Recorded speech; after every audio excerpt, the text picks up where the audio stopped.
বিরক্ত কেন? বিরক্ত হব না তো কি করব? আসার পরে তুমি আপার সাথে আমাকে উপরে পাঠিয়ে দিলে, আর নিজে বসে থাকলে নিচে। আরে তাহলে আমার আসার কি দরকার ছিল? আমি বাড়ি চলে যেতাম। অদ্ভুত, তুমি শুধু হায়দারকে ডেকে নিতে, ওর সাথেই মদ খেতে, ওর সাথেই গল্প করতে। আর তোমার যদি কোনো কারণে মনে হয়ে থাকে যে আপার সাথে গল্প করতে আমি খুব ইন্টারেস্টেড, তাহলে ইউ আর অ্যাবসলিউটলি রং।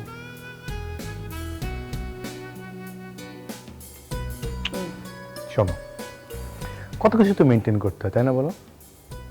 সব কিছু তো একটা ডেকোরাম আছে। চলো নিচে চলো। শোনো, তোমার ওই বোরিং হাজবেন্ডের সঙ্গে কথা বলা আমার পক্ষে আর সম্ভব না। এক্স্যাক্টলি। আচ্ছা, তুমি এরকম একটা মানুষকে কি করে বিয়ে করলে? ও তো কথাই বলে না। অনেকে আবার পত্রিকার editor.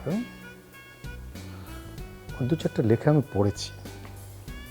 Very chip mentality communist. হচ্ছে তো আমার রহমান ভালো লেখে। এখন চলো নিচে চলো। কি করবো আমি নিচে গিয়ে? তুমি আপার সাথে আদিক্ষেপা করবে আর আমি বসে বসে দেখবো না? ভাল লাগে না আমার এসব একদম। এগুলো দেখে দেখে আমি যথেষ্ট টায়ার্ড। নতুন কিছু করলে বলো, নিচে যেতে পারি। নতুন কিছু? নতুন কি চাও শুনি? আমি কি জানি, সারপ্রাইজ নেই।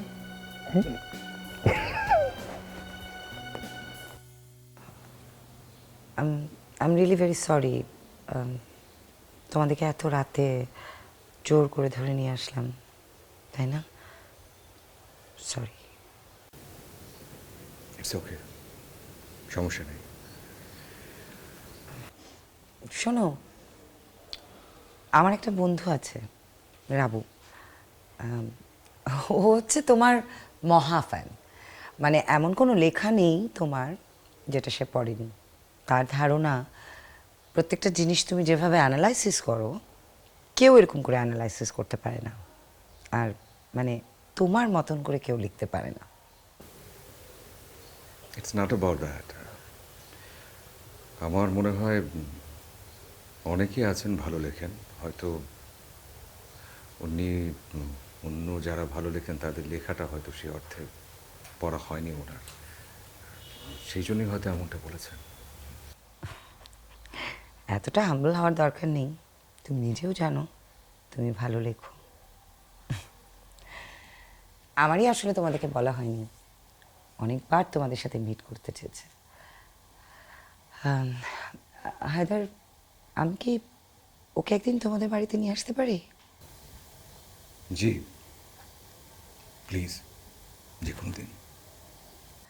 আচ্ছা, রুমার কি হয়েছে বলো তো? দিন দিন ছেলে মানুষ হয়ে যাচ্ছে, একটুতেই রাগ, একটুতেই অভিমান। কতক্ষণ আগে তোমার দুলাভাই গেল ওকে নিয়ে আসতে, এতক্ষণে তো ওর নিচে নেমে চলে আসা উচিত ছিল, তাই না?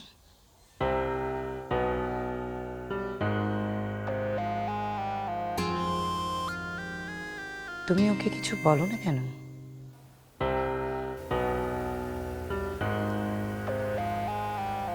তা আপনিও তো কিছু বলেন না।